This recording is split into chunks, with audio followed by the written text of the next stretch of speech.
Hi friends, இன்றைக்கி நாம் துணிகளில் ரொம்ப ஈஸியாக கரைகளை எப்படி போக வைக்கிறது அப்படின்னு தான் பார்க்க போகிறோம்.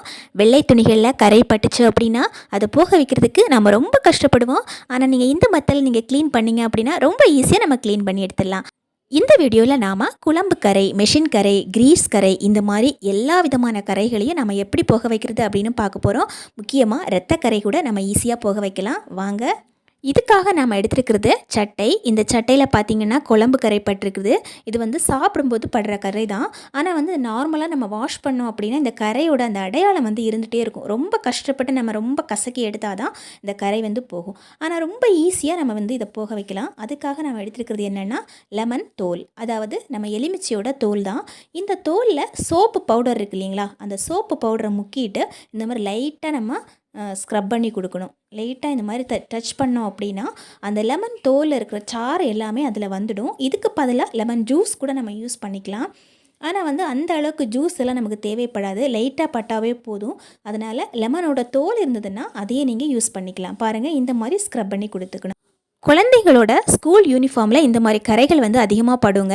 அவங்க லஞ்சு சாப்பிட்டுட்டு இருக்கும்போது அந்த கை அதிலே தேய்ச்சி அதில் நிறைய கரை பட்டிருக்கும். அந்த மாதிரி கரைகளெல்லாம் நம்ம இந்த மாதிரி ஈஸியாக நம்ம ரிமூவ் பண்ணி எடுத்துடலாம். இப்போ பாருங்கள், நல்லா ஸ்க்ரப் பண்ணிவிட்டு ஒரு பாத்திரத்தில் கொஞ்சமாக உப்பு போட்டுட்டு லைட்டாக இந்த மாதிரி சோப்பு பவுடர் போட்டுக்கலாம். குழந்தைங்களோட ஸ்கூல் யூனிஃபார்மில் நிறைய இடத்துல பட்டிருக்கும். ஸோ நம்ம ஒவ்வொன்றா ஸ்க்ரப் பண்ணிகிட்டு இருக்க முடியாது. அதனால் நம்ம என்ன பண்ணலாம் அப்படின்னா, இந்த மாதிரி தண்ணியிலேயே நம்ம லெமன் ஜூஸ் பிழிஞ்சு ஊற்றிட்டு அதுலேயே நாம் ஒரு 10 நிமிஷம் ஊற வச்சுட்டு நம்ம துவைச்சி எடுத்தோம் அப்படின்னா ரொம்ப அழகாக நமக்கு க்ளீன் ஆகி கிடைக்கும். பாருங்கள், நான் ஒரே ஒரு இடத்துல மட்டும்தான் நமக்கு அந்த குழம்பு கரை பட்டிருக்கிறதுனால அந்த இடத்துல மட்டும் நான் ஸ்க்ரப் பண்ணி கொடுத்துருக்குறேன். நிறைய இடத்துல பட்டிருந்துச்சு அப்படின்னா நீங்கள் லெமன் ஜூஸே டைரெக்டாக ஊற்றிட்டு நீங்கள் இந்த மாதிரி ஊற வச்சு எடுத்துடுங்க. ரொம்ப அழகாக போயிடுங்க. எந்தவித அந்த அடையாளம் கூட இல்லாமல் நமக்கு சுத்தமாக க்ளீன் ஆகும். இதை நான் ஒரு 10 நிமிஷம் ஊற வச்சுட்டு லைட்டாக கை வச்சு கசக்கி எடுத்தாவே போதுங்க. அந்த அடையாளமே தெரியாது. இந்த மாதிரி ட்ரை பண்ணி பாருங்கள் ஃப்ரெண்ட்ஸ். ரொம்ப ரொம்ப யூஸ்ஃபுல்லாக இருக்கும். பாருங்கள், இப்போ சட்டை ஒரு 10 நிமிஷம் ஊற வச்சுட்டேன். இப்போ நம்ம வெளியே எடுத்து பார்க்கலாம். இப்போது நம்ம கையிலேயே லைட்டாக கசக்கி விட்டாவே போதுங்க. நமக்கு ஈஸியாக க்ளீன் ஆகும். இதே மெத்தடில் பேண்ட் கூட க்ளீன் பண்ணிக்கலாம் நம்ம. அதாவது ஜென்ஸ் பேண்ட் போட்டிருந்தாங்க அப்படின்னா அதிலே நிறைய கரைகள் படிஞ்சிருக்கும். அதை க்ளீன் பண்ணுறதுக்கு ரொம்ப ரொம்ப கஷ்டப்படுவோம் நாம். அந்த மாதிரி கரைகளெல்லாம் நம்ம ஈஸியாக க்ளீன் பண்ணி எடுத்துடலாம். இப்போ பாருங்கள், ஒரு சின்ன அடையாளம் கூட இல்லாமல் க்ளீன் பண்ணுறதுக்காக லைட்டாக இந்த மாதிரி நம்ம குளிக்கிற சோப்பு வச்சு அது மேலேயே போட்டுட்டு க்ளீன் பண்ணோம் அப்படின்னா அவ்வளோ அழகாக க்ளீன் ஆகும். பாருங்கள், நம்ம குழம்பு படுற கரை எப்போவுமே இருந்துகிட்டே இருக்கும். நம்ம ஒயிட் கலர் துணியில் நம்ம எவ்வளவு தான் கழுவினாலும் அந்த அடையாளம் இருந்துகிட்டே இருக்கும். இதே மாதிரி ஒயிட் கலர் வேஷ்டி சட்டையில் கூட இந்த மாதிரி கரைகள் இருந்தது அப்படின்னா ட்ரை பண்ணி பாருங்கள், கண்டிப்பாக போகும். இன்னொரு விஷயம் என்னென்னா, பெண்களுக்கு மாதவிடாய் காலத்தில் அந்த இன்ஸ்கட்லேயோ இல்லது இன்னர் வயர்லேயோ படுற அந்த இரத்தக்கரைகள் கூட நம்ம இந்த மாதிரி க்ளீன் பண்ணி எடுத்தோம் அப்படின்னா அழகாக போகுங்க. இரத்தக்கரைகள் எல்லாம் காஞ்சு போயிடுச்சு அப்படின்னா கழுவுறதுக்கு ரொம்ப ரொம்ப கஷ்டப்படுவோம். நம்ம எவ்வளவு தேய்ச்சாலுமே போகாதுங்க. ஆனால் இந்த மாதிரி நீங்கள் பண்ணிவிட்டு ஹாட் வாட்டரில் போட்டு நல்லா வாஷ் பண்ணி எடுத்தோம் அப்படின்னா நல்லா ஹைஜீனிக்காகவும் இருக்கும். நமக்கு அந்த அடையாளம் இல்லாமலும் போகும். கண்டிப்பாக ட்ரை பண்ணி பாருங்கள். சட்டை எவ்வளோ அழகாக க்ளீனாக இருக்குது பாருங்கள். அந்த அடையாளம் கூட இல்லாமல் ரொம்ப ரொம்ப அழகாக நம்ம க்ளீன் பண்ணி எடுத்துட்டோம். அடுத்ததாக நம்ம க்ளீன் பண்ண போகிறது என்னென்னா மெஷின் கரை, அதாவது க்ரீஸ் எல்லாம் படும் இல்லைங்களா, இந்த கரை தான். இது நார்மலாக மெஷின் கடையில் ஒர்க் பண்ணுறவங்க இல்லை ஏதோ ஒரு விதத்தில் இந்த மாதிரி டிஷர்ட்லேயோ இல்லை சட்டையிலையோ இல்லை பேண்ட்லேயோ இந்த மாதிரி பட்டிருந்துச்சு அப்படின்னா நம்ம ரொம்ப ஈஸியாக ரிமூவ் பண்ணிடலாம். ஆனால் நார்மலாக இதை சோப்பு போட்டு துவைச்சோம் அப்படின்னா இந்த மாதிரி கரைகளெல்லாம் போகாது. நம்ம எவ்வளவு தேய்ச்சாலும் இந்த கரை அப்படியே தான் இருந்துகிட்டு இருக்கும். ஆனால் இந்த மெத்தடில் நீங்கள் க்ளீன் பண்ணி பாருங்கள், ரொம்ப ரொம்ப அழகாக போகுங்க. இதுக்காக நம்ம எடுத்துருக்கிறது என்னென்னா கோல்கேட். இந்த கோல்கேட் எடுத்து லைட்டாக கையில் எடுத்துகிட்டு அதில் எந்த இடத்துல கரை இருக்கோ அந்த இடத்துல போட்டு கொடுத்துருங்க.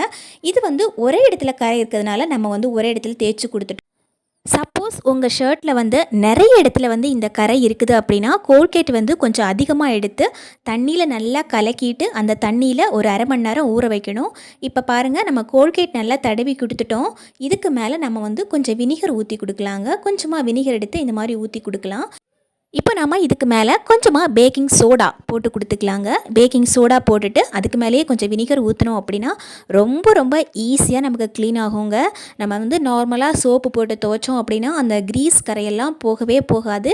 ஆனால் நீங்கள் இந்த மெத்தடில் நீங்கள் ட்ரை பண்ணி பாருங்கள், கண்டிப்பாக போகும். நிறைய பேருக்கு பேண்ட்ல எல்லாம் பட்டிருக்கும். ஆனால் பேண்ட்ல எல்லாம் பட்டிருந்துச்சு அப்படின்னா அது போக வைக்கிறது ரொம்ப கஷ்டப்படுவாங்க. ஆனால் நீங்கள் இந்த மாதிரி ட்ரை பண்ணி பாருங்கள், நிஜமாகவே நல்லா ஒர்க் அவுட் ஆகும் உங்களுக்கு. இப்போ நம்ம கொஞ்சமாக தண்ணி எடுத்துக்கலாம். பாருங்கள், ஒரு கிளாஸ்லேயோ இந்த மாதிரி ஒரு பவுல்லையோ கொஞ்சமாக தண்ணி எடுத்துக்கோங்க. தண்ணியில் இந்த மாதிரி ப்ரஷ்ஷை முக்கிட்டு நல்லா இந்த மாதிரி தேய்ச்சி கொடுத்தோம் அப்படின்னா ரொம்ப ரொம்ப அழகாக நமக்கு க்ளீன் ஆகும். லைவாக நான் உங்களுக்கு காமிக்கிறேன். பாருங்கள், கரை போகிறத நீங்கள் வந்து கண்கூடாவே பார்ப்பீங்க. பாருங்கள் எந்த அளவுக்கு வந்து அது வந்து போகுது அப்படின்னு.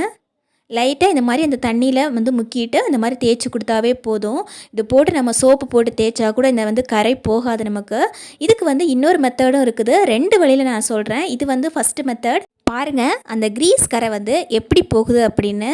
இப்போ வந்து உங்கள் துணியில் நிறைய இடத்துல க்ரீஸ் கரை பட்டிருக்குது அப்படின்னா கோல்கேட்டை வந்து நிறைய தண்ணியில் கலக்கி வச்சுக்கோங்க. பக்கெட்டில் கலக்கி வச்சுட்டு கொஞ்சமாக வினிகரும் கொஞ்சமாக பேக்கிங் சோடாவும் அதில் போட்டு நல்லா மிக்ஸ் பண்ணிவிட்டு அந்த துணியை அதில் வந்து ஒரு அரை மணி நேரம் ஊற போட்டுட்டு அதுக்கப்புறமா சோப்பு போட்டு வாஷ் பண்ணிங்க அப்படின்னா ரொம்ப அழகாக க்ளீன் ஆகும். இல்லை ஒரே இடத்துல மட்டும்தான் இந்த மாதிரி பட்டிருக்குது, நம்ம வந்து தேய்ச்சி எடுத்துடலாம் அப்படின்னா நீங்கள் இந்த மெத்தட் நீங்கள் ட்ரை பண்ணலாம். பேண்ட்டில் எல்லாம் பட்டிருக்குது அப்படின்னா நீங்கள் வந்து ப்ரஷ் வச்சு இந்த மாதிரி தேய்ச்சி எடுத்தீங்க அப்படின்னா ரொம்ப ரொம்ப அழகாக க்ளீன் ஆகும். இப்போ பாருங்கள் எந்த அளவுக்கு கரை வந்து போயிருக்குது அப்படின்னு. இப்போ நம்ம நல்ல தண்ணியில் வாஷ் பண்ணி எடுத்துடலாம். பாருங்கள் ஃப்ரெண்ட்ஸ், நாங்கள் வந்து ஆல்ரெடி பழைய கொலுசு, எவ்வளவு கருத்து போன கொலுசு கூட வீட்டிலேயே நம்ம எவ்வளவு ஈஸியாக பாலிஷ் போடுறது அப்படின்னு சொல்லிட்டு வீடியோ பதிவு பண்ணியிருந்தேன். அதை வந்து நிறைய பேர் பார்த்துட்டு அதை செஞ்சுட்டு எனக்கு வந்து பாசிட்டிவ் கமெண்ட்ஸ் போட்டிருந்தாங்க. நல்லா ஒர்க் அவுட் ஆகுது அப்படின்னு. கண்டிப்பாக நீங்களும் ட்ரை பண்ணி பாருங்கள். சூப்பராக ஒர்க் ஆகும். எவ்வளவு பழைய கருத்து போன கொலுசாக இருந்தாலும் 10 நிமிஷத்தில் பளபளன்னு மாறிடும். கண்டிப்பாக ட்ரை பண்ணி பாருங்கள் ஃப்ரெண்ட்ஸ். வீடியோவை மிஸ் பண்ணாமல் பாருங்கள் போய். இப்போ பாருங்கள் நம்ம துணி வந்து எவ்வளவு அழகாக க்ளீன் பண்ணியிருக்கிறோன்னு. அது மாதிரி நம்ம துணி வந்து எப்போவுமே புதுசு மாதிரி இருக்கணும் அப்படின்னா நம்ம வந்து என்ன டிப்ஸ் எல்லாம் ஃபாலோ பண்ணலாம் அப்படின்னு அதுக்காக ஒரு வீடியோ வந்து நம்ம வந்து ஆல்ரெடி போட்டிருக்கிறோம். அதையும் போய் பாருங்கள். இப்போ நான் வந்து 2 மெத்தடில் நம்ம வந்து க்ளீன் பண்ணலாம் அப்படின்னு சொல்லியிருந்தேன் இல்லைங்களா. 2வது மெத்தடுக்காக நம்ம யூஸ் பண்ணுறது என்னென்னா டீசல். இது வந்து கொஞ்சம் காஸ்ட்லியான மெத்தட். நம்ம வீட்டில் எல்லார் வீட்லேயும் இது அவைலபிளாக இருக்காது. இதுக்கு பதிலாக பெட்ரோல், கெரோசின் இது கூட நம்ம யூஸ் பண்ணிக்கலாம். அதாவது மண்ணெண்ணெய் கூட யூஸ் பண்ணிக்கலாம். அதை வந்து 1 டீஸ்பூனுக்கு எடுத்து இதிலே நம்ம ஊற்றிட்டு மறுபடியும் நம்ம துவைச்சி எடுத்தோம் அப்படின்னா நல்லா கரை போயிடும் நமக்கு. இது வந்து எங்கள் வீட்டில் க்ளீன் பண்ணுறதுக்காக வாங்கலை, வண்டியில் ஊற்றுறதுக்காக வாங்கி வச்சுருந்தோம். ஜஸ்ட் இது வந்து நான் ட்ரை பண்ணியிருக்கிறேன், அதனால தான் உங்களுக்கு சொல்கிறேன். அது முடியல அப்படின்னா நீங்கள் இந்த மாதிரி கோல்கேட் மெத்தட் யூஸ் பண்ணலாம். ரொம்ப ரொம்ப எஃபெக்டிவான ஒரு மெத்தட். பாருங்கள், நல்ல நல்ல துணிகள்ட்டு கூட நம்ம இந்த மாதிரி அழுக்கு பட்டுருச்சு அப்படின்னு நம்ம ஓரமாக ஒதுக்கி வச்சுடுவோம். இந்த துணியை வந்து மறுபடியும் நம்ம யூஸ் பண்ண முடியலையே அப்படின்னு. பாருங்கள், நீங்கள் இந்த மெத்தட் ட்ரை பண்ணி க்ளீன் பண்ணி பாருங்கள். ரொம்ப ரொம்ப அழகாக க்ளீன் ஆகிடும். பாருங்கள், குழம்பு கரை பட்ட அந்த அடையாளம் கூட இல்லாமல் க்ளீனான சட்டையை பாருங்கள். அதே மாதிரி நமக்கு வந்து க்ரீஸ் கரைப்பட்ட அந்த டிஷர்ட்டையும் பாருங்கள், ரொம்ப ரொம்ப அழகாக க்ளீன் ஆகிருக்குது. இதே மாதிரி காட்டன் துணிகள் எல்லாம் எப்போவுமே ஃப்ரெஷ்ஷாக இருக்கணும் அப்படின்னா நம்ம என்ன பண்ணுறது அப்படிங்கிற டிப்ஸ் வந்து ஆல்ரெடி நான் வீடியோ பதிவு பண்ணியிருக்கிறேன். மிஸ் பண்ணாமல் பாருங்கள் ஃப்ரெண்ட்ஸ். எப்போவுமே ஃப்ரெஷ்ஷாக இருக்கும் துணிகள் எல்லாமே. அதே மாதிரி அயர்ன் பண்ணுறதும் நமக்கு தேவையில்லை. லைட்டாக நம்ம துவைச்சிட்டு நம்ம யூஸ் பண்ணிக்கலாம். தேங்க்யூ ஃபார் வாட்சிங் ஃப்ரெண்ட்ஸ்.